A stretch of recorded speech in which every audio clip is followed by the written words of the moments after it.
Well, she's done it again. Americana Darling of Taylor Swift has dropped a full-length album out of nowhere.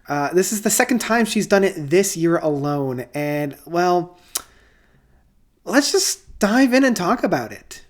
Life was a willow and it bent right to your wind. Evermore by Taylor Swift. So Evermore is the 9th studio album released by the American singer-songwriter, country, pop, now almost getting into indie. She released her last album back in early June, late May of last year, of Folklore, and it was a surprise album which came off the heels of her previous album to that, which was Lever, released in 2019. And it was a departure from the direction that her career had been taken up to that point. Her first couple of albums were very homegrown country. Then she started to really dip her toes into the pop scene, getting into like almost an electronica pop scene. And with Lover, it was a little bit of a departure from the previous album of Reputation, in being a lot more optimistic, a lot more fun an approach. And I felt like Folklore, which was the album that precedes this one, was a reaction to a lot of different things. The main one being the lockdown of the COVID pandemic, not being able to tour Lover and do a lot of the things that she had planned for that album. And so I felt like with Folklore, it was mainly a reaction to everything. It was very stripped down, and it was, as I mentioned, a huge contrast to which Lover was, which was very production heavy, very synthesized, and very poppy in approach as well. I felt like Folklore was a strapped down, homegrown, folky aspect. There was very little, if any, synthesized sounds on it in either an electric guitar, synths, or even processed beats. Everything was produced on musical instruments that you could just find in a well-to-do musician's house. And I really appreciate that more homegrown sound. Now that sound is carried on with this album of Evermore, and it actually is being targeted as being a sister album to that. And I would definitely agree, and I can hear the through line of these two albums, of Folklore and Evermore, not only just stylistically, but also thematically. There's a lot of themes and allusions and ideas that were presented on Folklore that get tied up, that get explored a little bit more in depth on Evermore. Right out of the gate, I feel like Evermore is a much more concise, tight, and polished final project when comparing it to Folklore. And it's really hard not to compare these two albums because A, they were released in the same year, B, they were released in that same recording spirit, and even Taylor has gone on the record to say, you know, we had two roads ahead of us. We could either take some time, recoup ourselves, and then think about the next project that we want to pour ourselves into, or we can continue with this momentum that we've established and just continue to create and write songs within this spirit that we have. So they continue to write and produce music from that location. And I really like this because what it did was it perfected and polished off this style that Taylor has found herself in. And I really, really appreciate that. I feel like it's a much stronger overall project when comparing these two. Now, as I mentioned, Folklore I felt was much more of a reaction. This one feels like it's much more of an emotional expression. It's much more of an expressive album rather than a emotional reaction. It's a little bit more processed. It's a little bit more refined in that sense. And that just goes to the songwriting, the music, the lyrics. It feels a lot more introspective and a lot more polished off. The songs themselves are extremely catchy right off the get-go, where I found with Folklore, it took 3 or 4 listens in order to really get into this album. This album had me hooked right off the get-go with Willow, and I really love how Willow just opens up and grabs you right off the get-go. It's got such an infectious beat and rhythm style that we have on this, and this style of rhythms and infectiousness are essentially the through line within this entire album that I really appreciate. I felt like on Folklore there was more of an emphasis on harmonies and melodies and less so on rhythm and flow. And I feel like this album picks up that ball where rhythm and flow are much more of a center star on this. Willow and Champagne Problems really do that infectious rhythm section that I immediately gravitate to, and I just really love sinking my teeth into these two tracks. But really it's not until Gold Rush that we have this more of an outpour of melodies and harmonies that Taylor is such a master of crafting, and I just feel myself getting whisked away with the sounds that she's able to produce. And I'm really in awe of that chorus work that we have on here, and I'm really taken away into almost this otherworldly essence when we get into that main chorus work. And I love the songwriting ship and the stories that we have on each of these. And the other thing that I love about Gold Rush is just how happy and ethereal it all feels.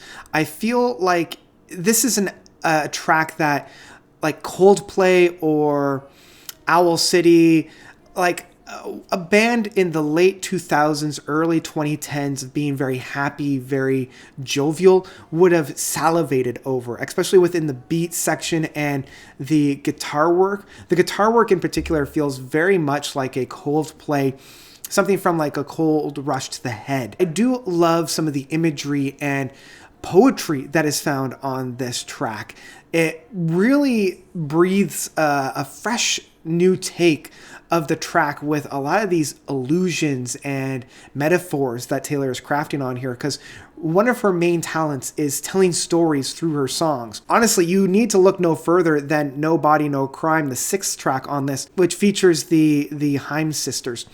And I love the story of this. It's feeling, very almost country, homegrown story of this woman who suspects one of her best friend's partner is cheating, and then suddenly she goes and disappears. And so she takes matters into her own hand. What I also really, really appreciate is some of the more experimental tracks on here. And I'm looking specifically at Tolerate It as well as Closure. Tolerate It and Closure feel very experimental in being a fun time signature. Like I believe it's in a 5/6 time, being produced with just the piano providing the main rhythm section. And as somebody that loves progressive rock, these stranger time signatures just fill my heart with joy, while it's also able to really blend in a new climate that I feel like Taylor is now really starting to become a master of. And one of the things that I've mentioned before about the rhythm section, what I really love is her style of the guitar. It's a lot of picking. It's a lot of single notes. There's very few like full-on strums or chords that are being played on here. And I feel with Closure as well as Tolerate It, it provides such a very unique style of music that Taylor hasn't really experimented a whole lot with.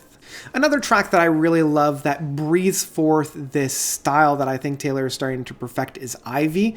And I love the picking styles on the guitars. I love the ethereal style of singing that we have on this track. It's very well-rounded as well. And I love how I keep coming back to it, even though I feel like there's a lot that's already found on this track that was already found on tracks such as Champagne Problems or Gold Rush.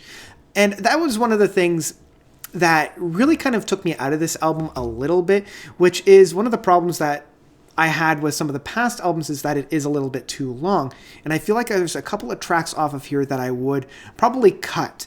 Ivy, Happiness, 'Tis the Damn Season, and Evermore, unfortunately being the title track and closing track on this album. I feel like a lot of these tracks could have been cut and not a whole lot would have been lost, because I still feel like a lot of these techniques, styles, themes, messages had already been covered on past tracks, and I don't feel as though it moves the album forward in any way, shape, or form. I feel like a lot of these tracks could have been left off in another EP or perhaps even another project if she wanted to release a couple more in 2021, which, I mean, she might end up doing. And it tightened it up to about a 45-minute LP. This would have been a really standout album in that case. Now, I don't want to say tracks such as Ivy, Happiness, or Marjorie, which I'm going to talk about in a second. I'm not saying that these are bad tracks in any sense. They're actually fantastic tracks and some of the best work that she's put out. I just feel like it's kind of retreading land that we've already been on. Now, I already mentioned Marjorie, and I want to dive a little bit deeper into that because I still love the presentation of this track, and I love the homage to her late grandmother. And I think we can all connect with this track in having a very strong bond and relationship with a grandparent, seeing ourselves in them and having them see themselves in us. And even after they're gone, we're still feeling their presence. We're still feeling their essence within our daily lives and wondering, is this whatever it is that I'm doing or seeing? Is this them speaking to me, or am I hearing them through whatever circumstance I see myself in?